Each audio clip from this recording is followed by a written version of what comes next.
Hello fellow human, welcome back to another Dangtor / Entitled Parents videos. Do you guys just love dogs? Do you have a doggo at home as family member? If yes, what breed it is? The first story is posted by you / Halfway Gone 2. My dog sent entitled parent and her kid to jail. Many years ago, I was living in a beautiful sunny southern state. I had a cute little house that was completely fenced in. 5 feet fence in front, 8 feet fence on the sides, and a 10 feet chain link fence in the back. I'm fortunate enough to work from home. My quote-unquote office was my patio unless it was raining. My dog, Sari, German Shepherd, Rottweiler mix, kept me company. At a year old, she was a big girl, 120 pounds. She was generally very sweet and kind but protective. She was well trained but also had a knack for disappearing to play with her animal friends, so I kept her on a chain too if we were outside. High school kids in the era had the tendency to use the alleyway behind my house to get to and from school. Most would stop and say hi to Sari and give her attention. She loved it. I honestly didn't mind. One day I noticed that anytime Sari was alone outside, some kids would rattle the back fence, throw things at it, and then scream and yell at Sari. The kids would run off before I could see who they were. In case things got worse, I bought some security cameras and brought Sari with me anytime I went inside when the kids would be around. One day, I had to grab some work in the house and left Sari outside, just for a moment. From inside, I heard the fence rattle and then Sari yelped in pain. I rushed outside just in time to see a kid try to throw a rock at Sari along with some other kids. I was pissed. As I rushed over to Sari, I calmly asked them, "Did it ever occur to you to wonder why I keep my dog chained in fence yard?" Then I unhooked her. Sari ran at my back fence and climbed over it. The kids started running down the alley with Sari right behind them, barking away. I let her go for about 1.5 blocks, then whistled for her. She came trotting back all happy as can be. I checked her over and gave her a treat. She was fine. A couple of hours later, one of the kids came back with his mother, EP. EP screaming, "You ducking tramp! You had your dog attack my son! He was only having a fun time! He's just a boy!" The kid was at least 16 years old. "You scared him! It was just a joke! You had no right to do that! I'm calling the police and having that dog ducking shot!" Blah blah blah. I literally couldn't get a word in. Then she started threatening me, so I called the police. The operator could hear her plain as day, even though EP was at least 40 feet from me. The police showed up in about 5 minutes, 2 cars, I guess they were in the area, 4 officers, all very nice guys. 2 officers come talk to me, and the other 2 talked to EP and her son. EP never stopped screaming and cussing. I explained what happened and showed the video to the officers. Show all of the Sari's vet and training paperwork, I filed a report, asked to press charges. The officers are petting Sari all of the while because she's demanding attention from her new friends. She has her happy face on. Yes, Sari actually smiles. The 3 of us and Sari on a leash go outside towards the other group. We're about like 10 feet from them when Sari suddenly cuts in front of me to stop me and starts growling.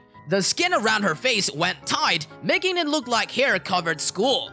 The hair on her back raises up. Sari is very scary when she's like that. EP screaming, "See, that Trump raised that dog to attack black people! Ducking racist trap! That ducking dog needs to be put down!" The 2 officers that were with me were African American, so no. That part always annoyed me, so I included it. I called back one of the officers that I had been talking to. He didn't want to come too close as Sari is showing large teeth. So I moved back towards my house. As quietly as I could, I told the officer that either EP or kid were carrying a firearm. That is why Sari started getting protective. It had happened several times before. I guess to err on the side of caution or to shut me up. He decided to search EP and kid. EP had an unregistered firearm. Kid has a 6 feet switchblade, not legal in that state. So in addition to charge of animal cruelty, they got nailed for carrying a concealed weapon, being in possession of a firearm while on probation, and resisting arrest, and a couple of other charges. EP never stopped screaming the entire time this happened and while being driven away. I don't think that's how EP or the kid expected to end the day, but I enjoyed it. And even better, I never saw her or her kid again, and the kids stopped harassing Sari. Well, both entitled parent and the kid deserve to go to jail. Satisfying ending. We have here the second story written by u/Fave Rules. M broke my $50,000 wheelchair. Dear entitled mother, thank you so much for your complete and utter lack of patience when getting on the bus, which resulted in breaking part of my $50,000 wheelchair and me needing to call police for help. So I was on the bus tonight heading to a workshop that I was fairly excited for. Things were great until slightly before my stop when two adults got on, one with a toddler and the other wheeling a stroller. It is strict corporate policy that all strollers must be folded before being brought onto the bus, but not enough drivers actually enforce it, and this is one of those monster Cadillac strollers to boot. M brought her unfolded strollers on the bus, and seeing the front entirely occupied by disabled people, including myself, decided to push past toward the back. Only her behemoth of a stroller wouldn't fit in the space available, and she started ramming in along my wheelchair to plow it through. Me, hey, watch it! M keeps trying to squeeze through. Me, careful, I can feel you tugging at stuff. M doesn't stop. Finally, she managed to push through and moved back. I fumed for the next few blocks, pushed down the button for my stop, turned on my wheelchair, and got a left brake disconnected error. I tried again, repeated errors. Me, F you! The next several minutes were spent with the bus pulled over, passengers getting mad at me for causing a delay. While I panicked trying to figure out how to get off the bus, finally a guy flipped my electric and freewheel release switch on and off several times, and that managed to convince my chair to work for me to get off my bus, and get about 15 feet away before my chair suddenly turned itself off. I turned it back on, it started throwing up a charger inhibit error, which basically is the error you get when you start to try moving when you're still plugged into the wall outlet. The next hour was a progression of events that saw me sitting on the ground with the back of my chair opened up. As I went through everything trying to figure out what the ever-loving duck was going on, I even called the police because I wasn't sure how I'd be able to get home. My wheelchair repair company doesn't have after-hour service. In the end, I discovered that the two different things had gotten disconnected, and when I fixed them, my chair started up just fine. The lovely officer helped me get the cover back on my chair, and more importantly, helped me get safely back into my chair. I said screw it! I skipped the workshop, went home, showered the achy sidewalk off me, and had a couple of beers. None of this would have happened if that entitled mother had just taken one goddamn second to fold her stroller up. Or I don't know, stopped when I repeatedly asked her to. But no, she was far too important to do such basic like that. And yes, my wheelchair is actually $55,000.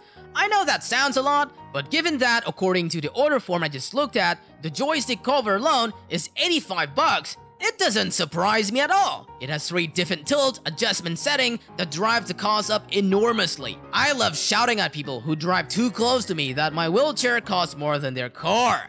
Oh my god, I just realized that her wheelchair costs more than a Tesla. That is insane. Next up, we have the third story shared by u/NickKnox. My daughter invited her 8-year-old friend to swim in our new pool, and her friend bring her toddler sister along with swimsuit on. I told friend's sister could swim too, if mom comes to watch her, and sent her home with that message, and sent both back again repeatedly. So, let me tell y'all about how this M tried to have me be her free babysitter and lifeguard. We just got one of those above ground pools you set up yourself that is 4 feet deep and 14 feet round. We spent the majority of 2 days prepping and filling it and letting it warm. Finally, yesterday it was ready, and my daughter asked if she could invite a little girl she's semi-friendly with from down the street to come to swim with her. Since they're 8, they're tall enough to stand with heads above water, I said okay.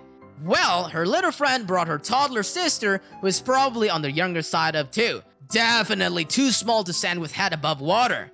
Well, I tell friend that little sister can't get into water unless her mom is here to watch her, and send her home with a message. They both came back and says, "Mom says she's fine in float and I can watch her."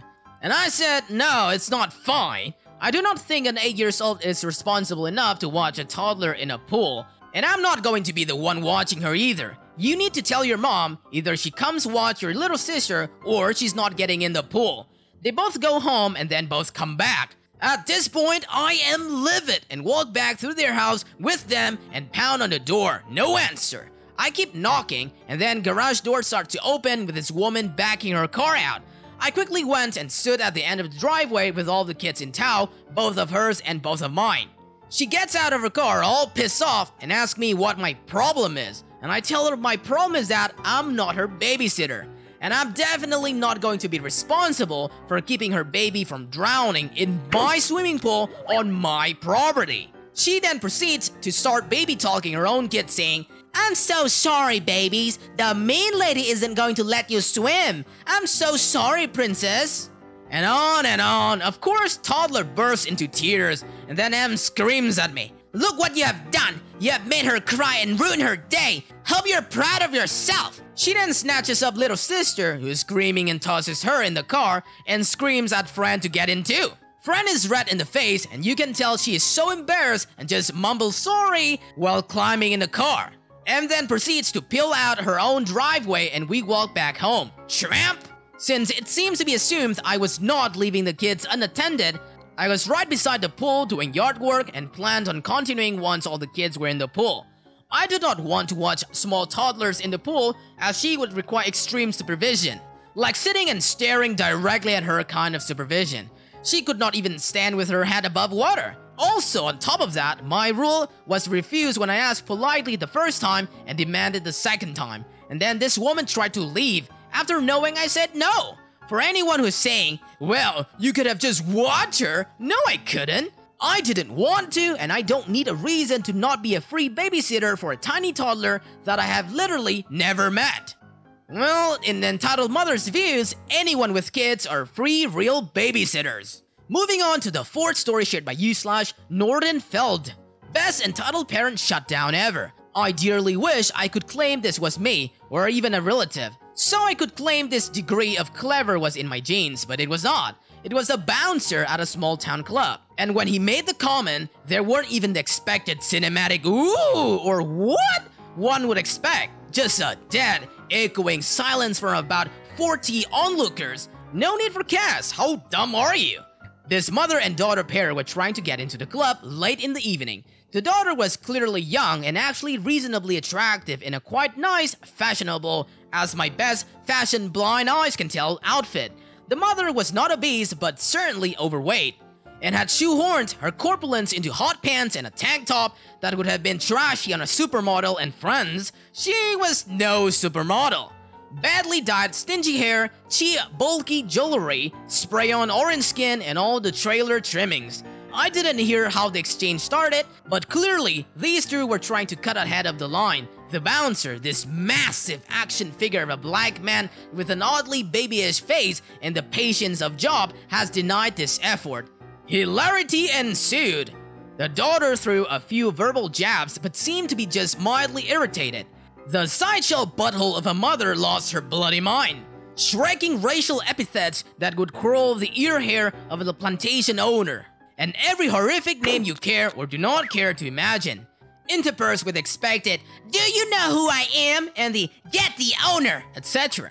The bouncer just stood there and didn't react with anything but polite direction. Downright heroic.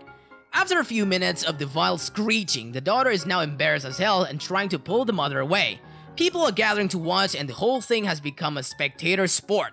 The bouncer just kept politely saying, "You'll need to go back to the line like anyone else, ma'am," or variations on that.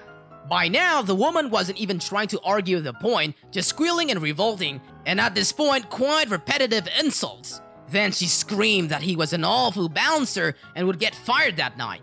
Then she tried to slap the bouncer. She missed quite badly, at which point the bouncer took a single step forward. She fell back with a shrug and said quite loudly, "Ma'am, at any point tonight, have I ever told you how to suck off flabby obese old men in an alley for 5 pounds a shot?" Clearly baffled, she said nothing but sputtered, and he continued, "No ma'am, I have never said anything like that, not once, so don't tell me how to do my job." Dead silence, like 40 people in the street, not a sound. She yelled a couple more things, then scuttled away with her daughter dragging her by the arm. It's been over a decade, but I still want to find that bouncer and buy him a drink. That bouncer is pure savage and patient at the same time. On to the 5th story shared by u/Ratitude23. When Karen thinks I can't understand her language. I took my kid, a 7-year-old female, to an animal sanctuary. They announced that they would be feeding a baby sloth at XYZ time, so my kiddo and I head over to wait. My kiddo was right at the front, close enough to look the sloth in the eye. Karen was standing to the right of my kiddo. Her son, who looked to be about 11 years old, comes shooting through the crowd and stands right in front of my kid. My kid has a list of neurological disorders and can't yet navigate the finer points of social interaction, so she freezes and starts to tear up. The following exchange occurs: M entitled mom, EK entitled kid, me. Me, excuse me, you're standing in front of my daughter. EK, dumbfounded look but doesn't move. Me, hey bud, could you please move to your right? You're blocking my daughter. EK decided to give his balls a tug and replied, so? Me, so? Don't be rude, move please. M, in Hindi to EK, ignore this stupid tramp, son. Me pushes my kid forward in front of crappy kid and then quietly to M in Hindi. Auntie, this white tramp knows Hindi. Smile, poop, eating grin. M grabs EK and hotfoots it out of the crowd. Today's lesson, kids, don't assume someone doesn't speak a language because they're a different ethnicity. Get back at M using knowledge? Nice! On to the 6th story shared by u/Shy Girl Turns Sassy. Entitled Mommy, don't buy chocolate, it's upsetting my kid. This happened about an hour ago. I was grocery shopping and decided to pick up a few bars of chocolate. And that's when I hear the ear-piercing scream of what can only be an entitled kid. He looked like he was somewhere between 5 and 6 years of age. He began to violently pull on his mother's arm, pointing at my chocolate bars and yelling at her to buy some. M entitled mom, did you have to pick that up in front of him? Me, what? M, can you see it's upsetting my child? Me, well, that is your problem. M, in between trying to get her demon spawn to act like a human being. You need to put it back. My son only started demanding chocolates when he saw you take them. Just put them back, now. You can get some later. You shouldn't make kids jealous. I just smiled at her and approached the chocolate shelves, but instead of putting them back, I actually took a few more. It earned me a death glare from M, and earned M another round of tantrums from EK. Petty? Yes. Satisfying? Hell yes. Well, you know, there could be a plot twist. She works for the chocolate company and just upsold you for more chocolate. That's it for today, fellow humans. Thanks for watching. Be sure to leave a like, comment, and subscribe. See you guys next time.